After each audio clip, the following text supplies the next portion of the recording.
friends, welcome back to the channel. So today we are moving forward with garden planning. So what I have out is a bunch of boxes of seed packets so that I can make out a basic list of what I plan on growing all the way from spring through the fall garden.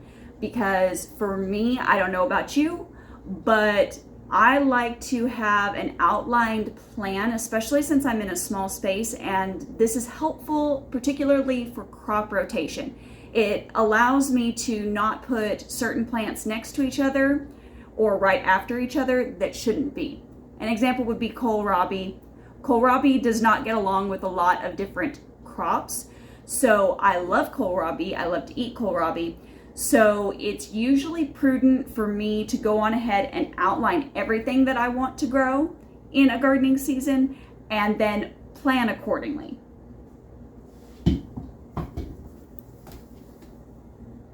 So let's go on ahead and jump into some of the things that we are growing this year. Now, this is not a typical seed video. I understand that we didn't order any seeds in this year, but that's okay because we have quite a stock of seeds, and I am all for saving your own seeds and using what you have on hand. So let's go on ahead and show you what our seed list plan is for the entire growing season of 2024. All right, so one of the top things that I always make sure to grow, there's several top things that I make sure to grow, but radishes is one of the number one that I make sure to grow, primarily because this is a great way to naturally reduce your pest pressure in your garden beds, especially if you are succession sowing. This is very, very important because when you're organic gardening and if you do back-to-back crops of the same thing, you can end up having a little bit more pest pressure, a little bit more tendency towards disease. And radishes, well, they just kind of help protect against that. Some of the other things that I plant also to make sure and help with pest reduction is going to be calendula, which is in the marigold family, and of course just your traditional marigold because I think it's absolutely beautiful and the bugs hate it. So it's an automatic win. Now for our spring section, we are obviously going to be wanting to do things that are a little bit more cold hardy. Now for us in spring, and this is going to be different no matter where you are, but we really don't have a whole lot of spring weather in the spring.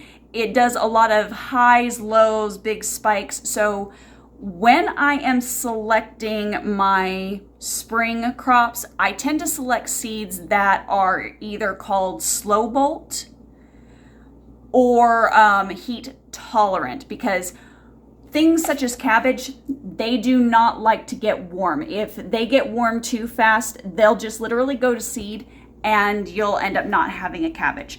So you want to make sure to kind of look for something in that category. But we are going to go on ahead and we are going to attempt to grow these.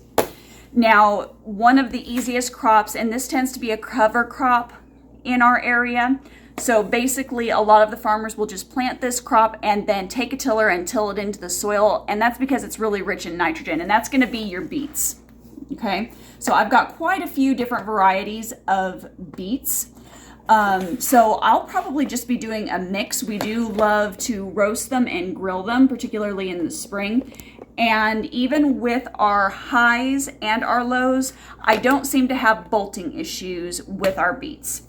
Same goes with turnips. So we're talking root vegetables here.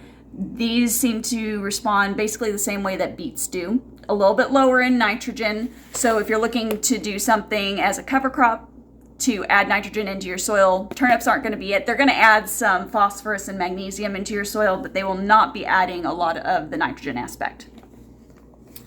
Now, we'll be also doing some perpetual spinach, of course, at the same time.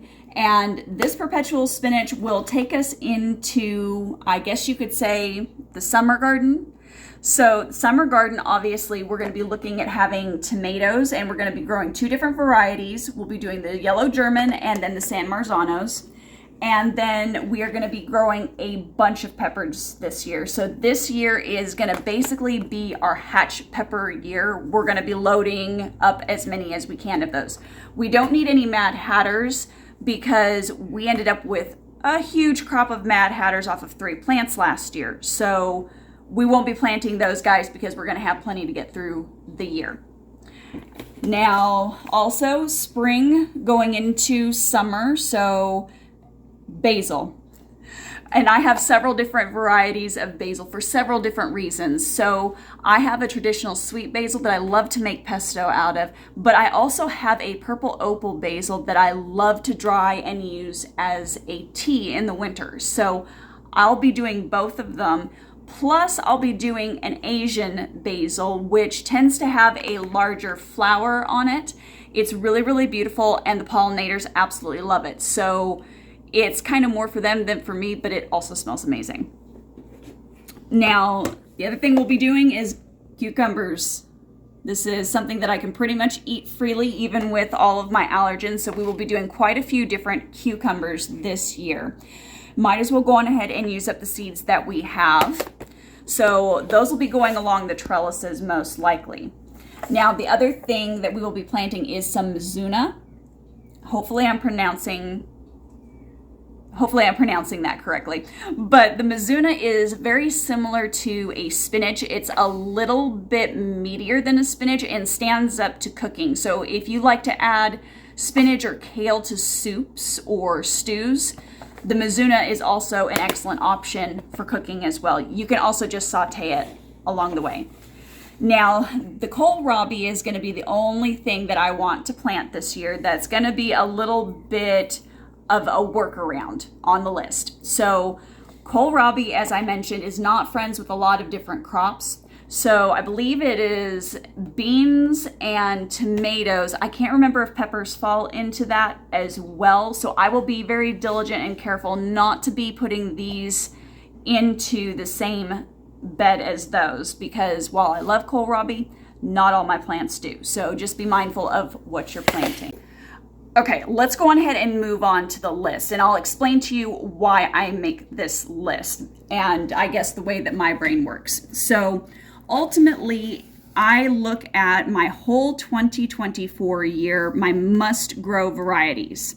Now, I decide all of this based upon what I need. So from one year to the next, the garden is never ever the same for us. So this year, we're only going to be doing 2 types of tomatoes, and we're going to be doing way less tomato plants. The main reason for that is the only thing that I really need to stick in the freezer tomato wise is going to be a salsa. We are completely and utterly stocked up on sauce, and we don't need to be making any more sauce. So I'm not going to need as much space for the tomatoes, which means that I can invest more space into, say, like the hatch peppers that I want to have more of. Now, what this list also gives me as far as information is timing. I can literally go through, and what I used to do before I got maybe a little bit more comfortable with my gardening skills is I would separate out what I would grow by season. So I would have these columns and I would do like spring, summer, fall, winter. And you can definitely do that. I don't feel the need to do that anymore, but if you want to be super organized and super planny, you can totally do that. But what this allows me to do and to see is cross crops. And what do I mean by that? I mean such as the mizuna here is going to be good to start in late spring going through summer. Same with the beets and turnips and the radish. Same with the kale, okay? Same with the kohlrabi and the cabbage here. Now, since I have these guys marked, what you need to note is these can be done in both spring and fall. So I'm going to be using these exact same seeds multiple times this year because these guys will do just as well in the spring temperatures as they will in the fall winter temperatures. In fact, probably in the fall winter, we'll have these guys for a lot longer than we would even in the spring. But because these crops come up so quickly for us in the spring, we kind of get what you could call like a bumper crop. So you'll have a bunch of it, and then the heat, it'll kind of make it knit, and then it goes away, and you put the summer garden in right behind it. And then as the summer garden is petering out and kind of looking a little peaky, you start pulling that out, and then you take these exact same seed start them or direct sow them at this point in the season, because you can direct sow at this point in the season, in the late summer. And boom, you've got another crop, and it's going to last you, depending upon your area, a bit longer through the fall winter season. All right, guys, so that is basically how I make my seed variety lists for each year. Now I'm going to go on ahead and I'm going to include a video here at the end. It's going to be on the garden planning video that I did probably about a month ago. You'll see exactly how I do the layouts of the beds. Now that I've got my list, I can totally start making those layouts, positioning things, and you can get fun with this. You could totally have completely separate little stickers for each and every single item and move them around as you need to, or you can just write it right into your garden journal. Also, don't forget, we have our Digging Deep guide that has finally launched, and it is available. So if you are looking for a guide that is going to take you by the hand and help you grow abundantly no matter what size space you're in. So guys, as always, keep it simple, natural, and essential. We'll see you on the next one.